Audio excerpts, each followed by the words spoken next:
People say the price of community is inconvenience. But what if the price for community was 400 pesos with a free drink included? Today we're talking about how people are paying for community, what that says about current Filipino society and society as a whole, and how, as activists, organizing can be a way to not only help this problem, but also understand this problem deeper. Hi, my name is Kiana from the Araw project, and today we're going to be talking about community.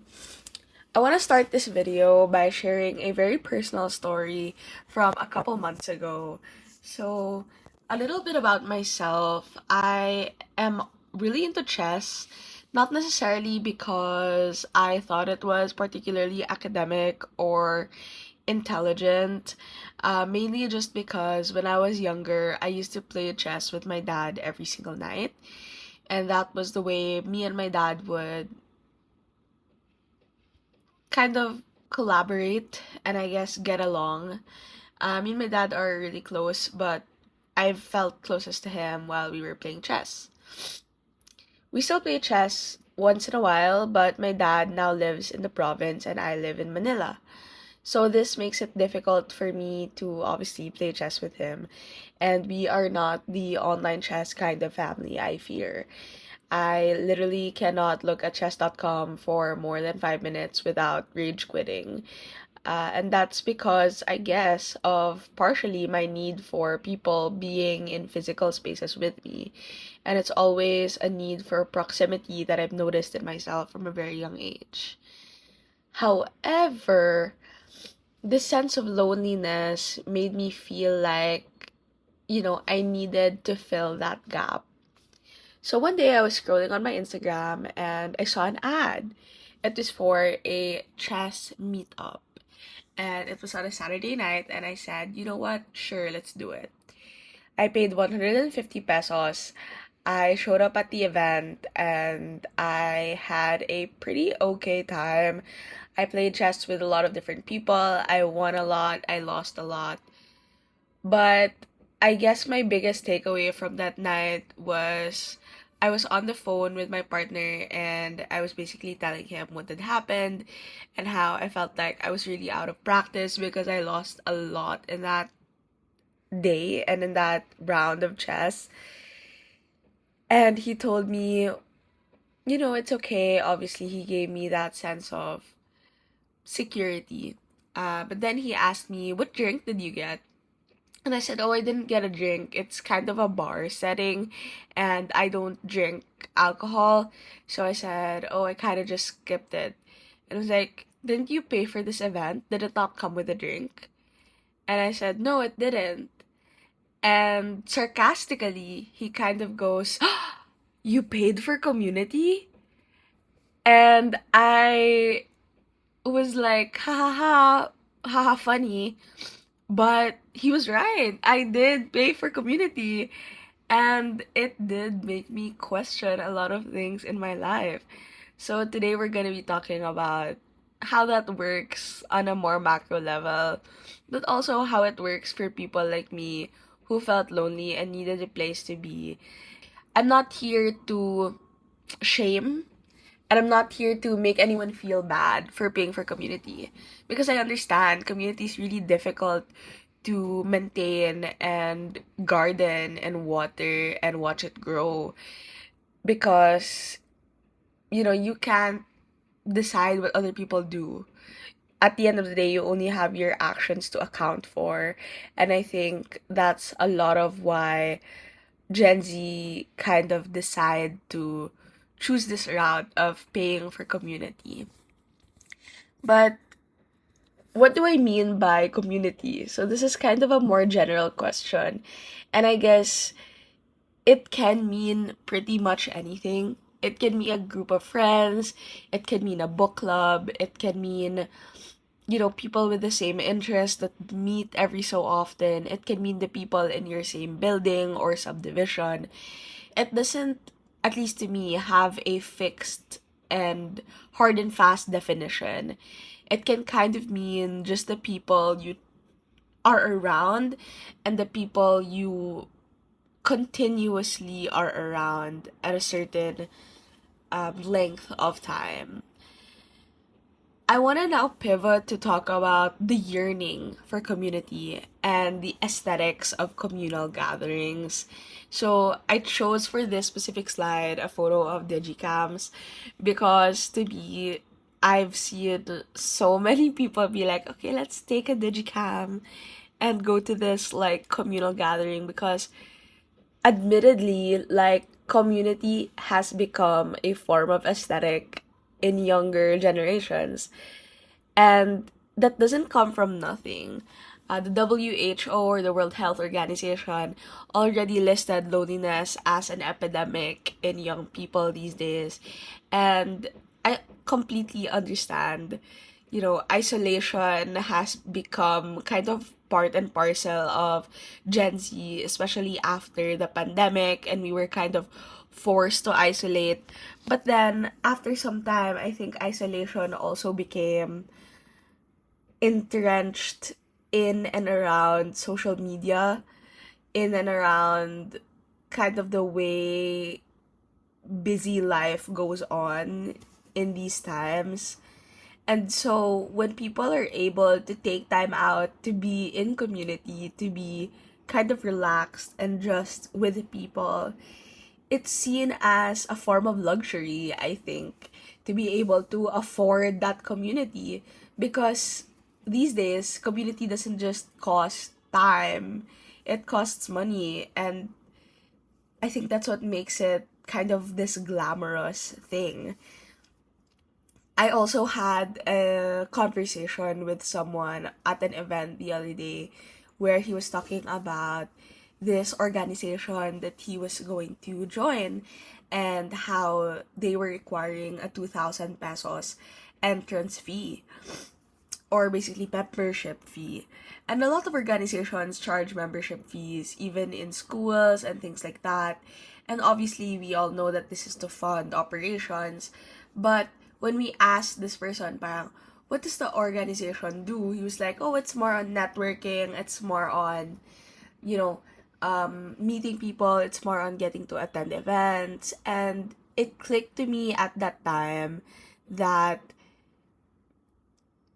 when we pay a certain amount of money for meeting certain people, it makes things feel more distant than they are. It makes people feel more distant than they are. It makes this idea of just being in community with these people feel so far away, which is kind of what made me start this video. But the other thing that made me start this video is the discourse around third spaces. So, sociologists say third spaces are basically places that is not your home, it's not your work, it's not your school, but is somewhere you can just hang out and just be yourself and be with friends. I'm from Bacolod, and I remember a big third space for me was Lagoon. So Lagoon is a public park which has like a pond where you can feed fishes, and I literally loved going there to feed the fishes. But since I moved to Manila, it's been extra hard to find third spaces that are close by, walkable, free. I feel like every quote unquote third space you see, you enter and you already get that like minus 300 at the top of your head, like a video game. And I understand, life is hard, inflation is hard, people need to make a living. And that's also my kind of disclosure statement. Like, I'm not upset or I'm not shaming not only the people that participate in these activities, but the organizations that organize things like this because I understand. I've organized workshops with pay because, I was funding beneficiaries and I understand how that works. But my whole point here is that we need to be able to give free third spaces to people, especially in kind of regular lives. Because if we don't, people are gonna get more isolated and more distant from each other. And that is what causes kind of this divisiveness, not only in politics, but in society. And that divisiveness can lead into more conflict and more kind of difference and furthering in that gap of opinion, because we no longer have chances to have conversations with people that disagree with us and still call them part of our community. I was talking to a friend the other day, and I was talking about how I think people see me as hot headed, and how I think this stems from the fact that I don't see tension as a bad thing. I think if I'm in tension with somebody, it's a place for growth to happen. Like, if we're in a conversation and you disagree with me and I disagree with you, and we can have an open conversation about that, I don't think that's an argument. I think that's natural tension, and I still consider you part of my community.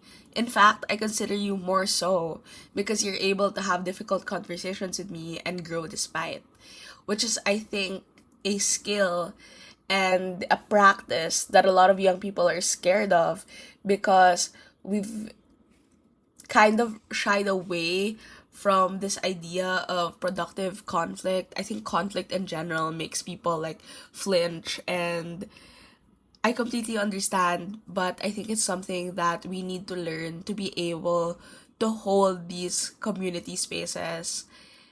And finally, I want to share what really inspired this entire video. And it's this ad I got on Instagram. It says it's a BYOB book club.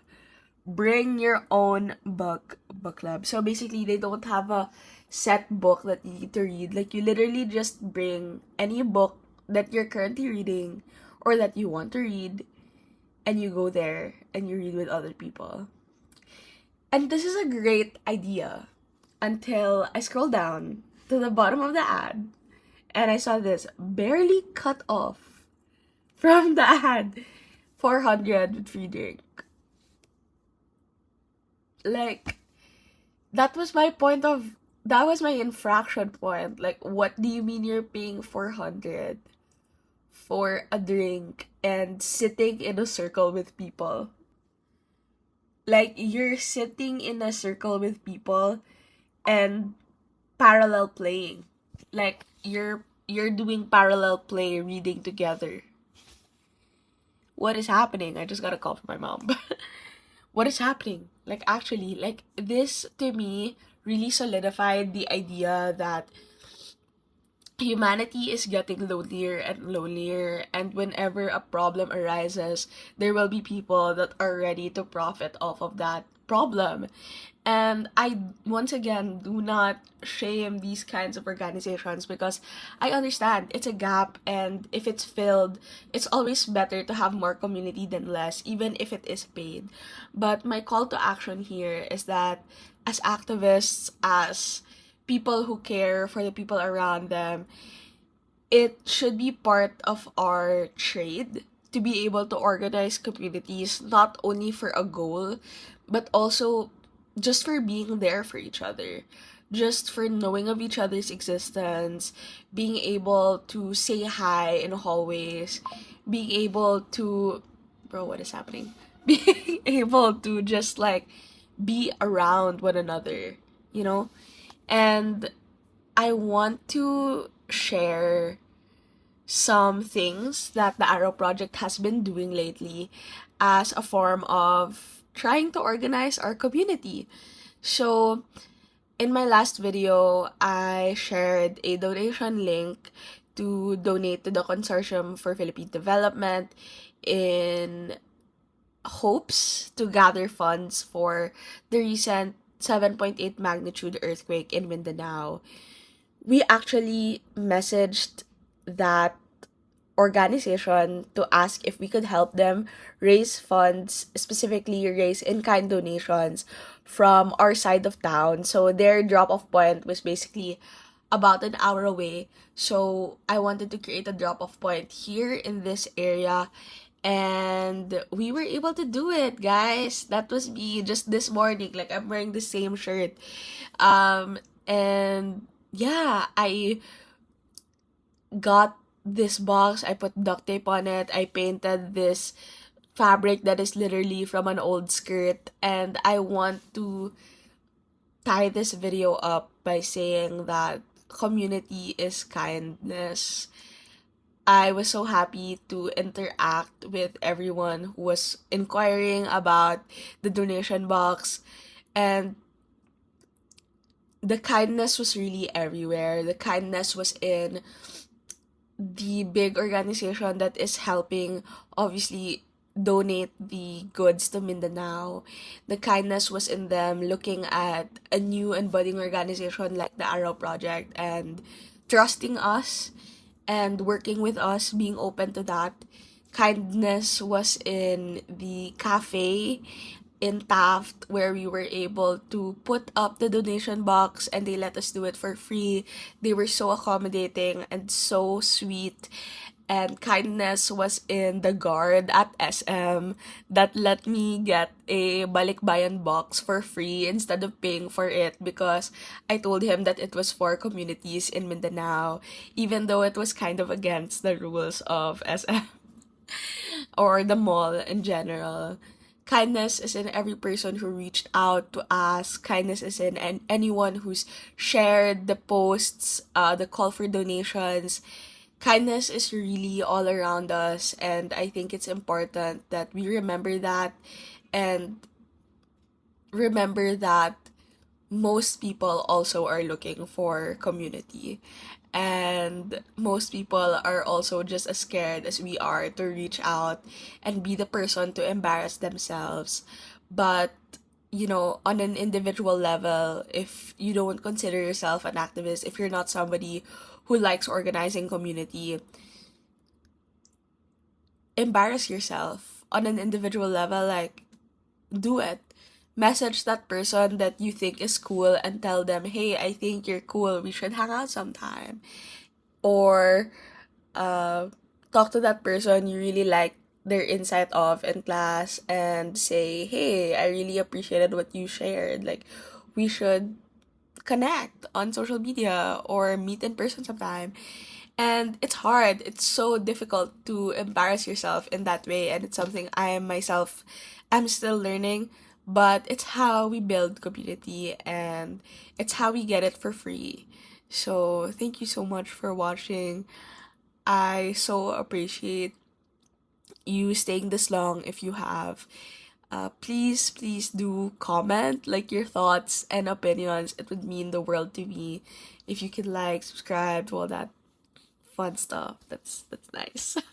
I would appreciate it. And thank you so much. I am trying to build my own little community here on YouTube, so I would love it if you'd be part of that. Yay! Stay cool. Bye.